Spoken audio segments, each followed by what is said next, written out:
What's up guys? Welcome to AnimeKouhai, an extension of Anime Senpai PH channel. All pieces of information are derived from the light novel. In today's video, we will continue Chapter 1, Volume 8 of the light novel, entitled Reconciliation and Agreement. This video is the 6th part of Chapter 1 in our Tensura spoiler video series. If you haven't watched the previous episodes, feel free to check out the links in the description below. Now, let's get to the video. Rimuru agreed that their first encounter was all her fault, but their most recent rumble was all a misunderstanding. The 7 Days guys pulled the strings behind it, and Luminous had already taken care of them. And with Diablo wrapping things up over in Farmus as well, Rimuru saw no reason to keep dragging out the issue. That's why Rimuru stepped up to interrupt her. But then, Rimuru made an astonishing new discovery. Rimuru thought he could see it, the smoothly undulating twin peaks unfolding underneath Hinata's partially opened yukata, slightly flushed after the bath, and so supremely captivating. I hadn't deliberately tried for that. But man, talk about good timing. Was this Raphael at work? Wondered Rimuru. Understood. That is not the case, responded Raphael. That reply sounded a little cold to Rimuru, but it didn't matter. Rimuru was starting to feel adventurous. A man never leaves his sense of adventure behind. It's a good thing that Rimuru doesn't get nosebleeds in this body either. When it comes to a woman fresh from the bath in a yukata, there's just no beating that. And if that woman was as beautiful as Hinata, the fearsome synergy that results would make Rimuru to give in and be defeated. He would forgive her for anything she'd done. In fact, Rimuru already had. Someone, out of nowhere, asked Rimuru where he was looking. It was Shuna, who had paused her serving, looking at Rimuru with a smile. It was strange. Her voice sounded so gentle, but something about it seemed as frozen as ice. Rimuru replied that he was looking nowhere. Then Rimuru told Hinata that if that misunderstanding had all cleared up, then he promised they're all good. And it would be all the better if humans could just drop their prejudices against monsters. Hinata appeared lost for a moment at his forced change of subject, but then wordlessly nodded. Rimuru knew that he was asking a lot, really. A monster, in essence, was kind of like a violent offender with a gun in his hand. If you believe one without question, and innocent people get killed later, you have to recognize that you set yourself up for failure. Maybe they could speak to each other, and maybe that didn't mean they could really understand, but this town could make it work. People were believing Rimuru and trying to play nice with humans, even after Shion and Team Reborn had been killed by human hands. Rimuru said he knew that Hinata wouldn't trust him that easily or anything. She never knew what the other side's really thinking, and Rimuru guessed that some monsters could be a lot slyer and more conniving than others. If you're a defender of humanity, you can't afford to be tricked all the time. Hinata agreed and said that conversation was the first step to a common understanding, but it could lead to some dangerous transactions. You run the risk of making commitments that bind you, heart and soul. Rimuru totally agreed with Hinata and said that if Hinata could at least not declare that all monsters were evil, they are totally fine with that. And if they had a monster they're iffy about, Rimuru would take them in. If human society couldn't accept them, they would be fine in Tempest. That was about the best compromise Rimuru could give. Any monsters deemed suspect could easily be taken into Tempest. Here in town, at least, they could be sure they wouldn't cause any trouble, assuming they could reason with the guy anyway.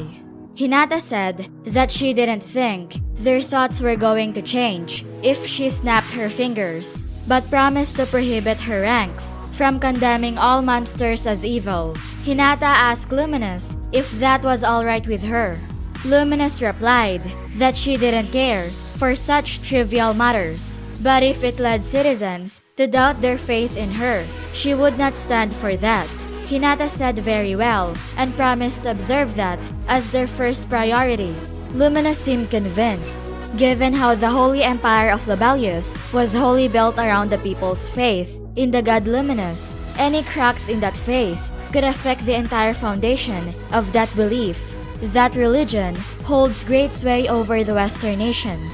Rimuru could understand Hinata's caution. If anything though, Rimuru feels like Luminous underestimated the influence she had on people. She goes on about how she will not stand for things, but then she acts like she's above it all, and none of it matters. Maybe being bandied around as a supreme being wasn't Luminous's intention at all. Rimuru could just have been overthinking it, but it seemed like Louie was the de facto head of government, and Hinata did pretty much all her errands for her. Even all this drama was perpetrated by the 7 days. But Rimuru realized that an old demon lord who had ruled in the shadows for so long was really just a lazy girl, palming off responsibility on others. Luminous reminded Rimuru of the style he was aiming for with Tempest. Let the king reign, not govern. So Rimuru couldn't help thinking about it. Now Hinata's eyes were turned toward his officials. Hinata told them that she must thank all of them as well. She promised that she would not treat them as hostile enemies simply for being monsters. She bowed her head deeply, and the other paladins hurriedly followed her lead, shouting together that they were sorry. Rigurd politely told them to think nothing of it, because were it not for Sir Rimuru's orders, they would have considered humans their foes as well. In other words, Rimuru's orders had changed their minds. For a goblin who's just trying his best to stay alive, Rimuru is sure that anyone who doesn't look like you is an enemy. Benimaru said with a bold grin that he was just glad Hinata wasn't against them, because he had seen her battle against Sir Rimuru, and Benimaru doubted even he could have defeated Hinata. The fact that his attention was devoted to combat was certainly very Benimaru-like. Soe nodded his solemn agreement next to him. The world of monsters has always had a broad survival of the fittest, strict to it. If you're deemed the enemy and killed for it, it's your own fault for being weaker. That's how Soe's mind worked, and he had no particular grudge against the Paladins. Shion, meanwhile, was dubious. Hinata's apology must have confused her. Rimuru asked Shion to forgive Hinata too. Rimuru told her that he understood her pain and anger, but it's not like every human being on Earth was evil. They had some bad guys and some good guys. That's all there was to it. And monsters were the same way. They had to get a closer look if they wanted to really know anything. Plus, humans were capable of overcoming their mistakes. And not just humans either, but monsters too. What's important was what's in their soul. Instead of dividing all living things into humans and monsters, it was more important to see how they lived, what existed in their souls. Rimuru wanted Shion to understand that, but his pleas seemed to just unnerve her even more. He supposed that humans really were evil to her. Rimuru just didn't want Shion to think they were all that way. She was following his orders for now, but there's no telling when her frustrations would explode. Rimuru couldn't have that. Instead of just following his orders, he wanted her to move and act on her own free will. But perhaps Rimuru was too worried. In a single moment, Shion threw away all her hesitation. She never was one for thinking about matters too deeply. Alright, Shion blurted out. She told Rimuru that just like her master, she would judge good and bad people based on their souls. She beamed as if unshouldering some heavy burden. Maybe she had just climbed over some kind of tall barrier in her mind. It's not like Rimuru could see anyone's souls exactly, but if that won over Shion, then great. Team Reborn didn't seem to have any issues either. There was no apparent bad blood with the Paladins, and like Shion, Rimuru thinks they had it in them to judge people on their own merits. Nice of them, Rimuru sure was proud. So then it was settled.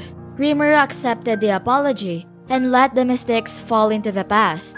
The borderline between forgivable and unforgivable was always tricky to discern, but they had made up well enough this time. If you can speak the same language as the other side, it's always possible for both of you to accept each other's feelings. But enough of this gloomy stuff. All this food they prepared wouldn't be nearly as good cold, and considering Valdora's lack of a role so far, keeping him waiting any longer would just piss him off and make Rimuru's life a hassle. Valdora wasn't supposed to require food at all. Rimuru didn't think, but from the moment of his resurrection, he'd been demanding it for some reason. His love for cakes and such was already common knowledge, but Valdora whined at Rimuru a lot about other types of cuisine as well. Rimuru knew that Valdora was revved up about the feast they had for tonight, so Rimuru decided to get Valdora involved.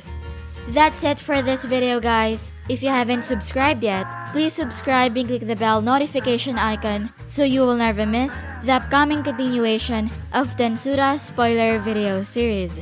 Thank you for always watching my videos and supporting my channel. Shout out to the top 10 commenters on my previous video. Shout out to Luke Devilux, Jamie Ira, Joji Ray, Anime World, Hemant Giri, Hamza RD3, Opil, Nevea Jane, Michael, Bobby S. Francia Jr., Darabot, SkyDonkey951, PH Considered Player CNR, Bradley Sanders, Gamer 1000%, and last but not the least, shout out to Hashira of Sheesh. I'll see you guys in the next video.